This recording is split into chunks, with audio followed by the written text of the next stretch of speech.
Welcome to this explainer. Okay, if you're watching this right now, it means you're seeing a document that was fundamentally designed to never exist. What we're analyzing today is a direct, unfiltered leak of a highly restricted, century-spanning historical archive known as the Tiffani Protocol. And we're going to treat this text with the absolute seriousness it demands, because it outlines the precise architectural blueprint of how our world was methodically dismantled and replaced. So, what we are essentially analyzing here is an inescapable broadcast. Triggered in March of 2047, this transmission, dubbed the paradox worm, has just forcibly hijacked every functioning information surface and screen on Earth. According to the source, the broadcast is grief-encoded. That means it physically cannot be censored, it can't be summarized, and it absolutely won't be eaten by algorithmic filters. As the editor's note so starkly puts it, you are receiving it whole. Okay, let's dive into this. Here's the literal table of contents from this restricted, ledger-like archive we're unpacking. We'll start with the paradox worm, move back to buying the future, examine seating the cabinet, analyze rehearsals for collapse, unpack the remnant accord, and finally arrive at the final invoice. Section 1. The Paradox Worm Broadcast. March 14, 2047. The archive goes live. Our endpoint is actually, well, our beginning. Triggered by the biological death of its architect, Tiffani Lockwood, this 2047 broadcast reveals a century-long demonic takeover defined by just terrifying patience. Tracing the timeline, it all kicks off with first contact in 1923, moving to the first seed in 1968. By 2015, a temporal portal opens up, leading directly to the total unveiling in 2029, and finally resulting in this exact 2047 broadcast. The source material emphasizes that this wasn't just some accident of history. It was a highly constructed, methodical project. Section 2. Buying the Future, 1923, and the Death of Free Will. The whole takeover began with a shockingly mundane business transaction centered around something called the chrono linchpin. The archive details the absolute horror of this literal transaction. A man who would later become known as Baron Lockwood bought this device from an entity called the Duke of the Sixth Tributary. And the price? The Baron paid for it by trading away 3 unlived future timeline branches. The device allowed him to project influence backward in time, basically erasing futures to revise his own mistakes before they even finished happening. It's wild. Section 3. Seating the Cabinet. 1939 to 1990. A period defined by agricultural patience. Now, what's really interesting here is that to grow his allies, the Baron didn't just use coercion. He used frequency tuning on children. He used terrifyingly ordinary delivery mechanisms to fundamentally alter their neurological development. We're talking a 7.3 Hz wave hidden in a Leningrad heating boiler, a Saturday morning cartoon in Queens, a faulty PA system in a Pretoria cafeteria, even the binding glue of library books in California. He literally installed compliance into their brains before they even had the language to understand what was happening to them. Section 4. Rehearsals for Collapse. Controlled Catastrophes. It turns out major historical disasters, specifically the Second World War, the events of September 2001, and the biological crisis of 2020 were merely purchased rehearsals used to test our institutional brittleness. And this paved the way for a staggering number, 17 million.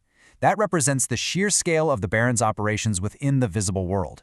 In 2004, using just a single, highly rated reality TV broadcast, he installed 17 million dormant loyalty parasites right into the viewing audience. They simply sat back and watched television, and the receptivity to his future commands was wired directly into them. So, the crucial point is how this all integrated into our society through the demonic equity network. These infernal contracts didn't just exist in a vacuum. They propagated like a virus through human legal systems, campaign finance, and standard digital terms of service. These demonic contracts compounded our systemic failures over decades until the older public just collapsed under the sheer unreadable weight of its own legal structure. Section 5. The Remnant Accord, 2029, and the Unveiling. And this brilliantly illustrates the bureaucratic irony of it all. The final takeover wasn't some supernatural war. It was simply demonic creditors, so-called lien devils, filing for public registration.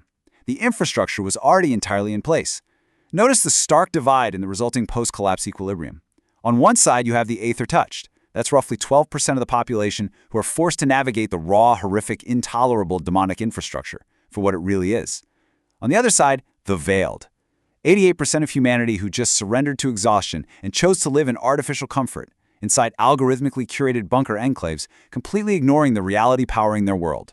Which brings us to our final section. Section 6, the final invoice, the spare daughter. The ultimate flaw in the Baron's meticulous plan was his fundamental inability to view people as anything other than assets on a balance sheet. Just listen to Transaction 043. Contingency vessel, F-Series, Class B residence signature, sole installment option. I want you to grasp the chilling academic seriousness of that excerpt. This is the exact transaction from 2031, where the Baron traded an option on his own 4-year-old daughter's soul to buy a 15-year lifespan extension for himself. Years later, when Tiffani found this log, she realized she had never been a person to him. She was just inventory. Let's see how this builds into her ultimate retaliation, the paradox worm. Tiffani basically used her bioengineering background to turn her deep understanding of the device right back against it. It's a 3-step sequence. Step 1, unweave the 2015 portal so her father can no longer revise history. Step 2, broadcast this very archive to all of us. And Step 3, the temporal fart. Now, despite the name, we have to treat this impartially and with complete deadpan sincerity. The temporal fart is the term Tiffani explicitly chose to describe the involuntary, completely undignified release of a century's worth of held-in causality. You see, the Baron's machine consumed millions of futures, suppressing them inside its temporal architecture. Stage 3 simply forces the machine to let it all go. 3.7 million. That represents the exact amount of unlived, consumed futures that are right now waiting in a 72-hour countdown to be violently released into our reality. Millions of lives that were never lived simply because a timeline was sold to pay a demonic invoice. Which leaves us right here. The broadcast tells us this release will happen in just hours. It'll last roughly 14 seconds, and it will be an acoustic event composed of millions of erased futures crashing back into the timeline all at once. So as you process the staggering reality of the Tiffani Protocol, I leave you to linger on this one haunting question. What does a century screaming sound like?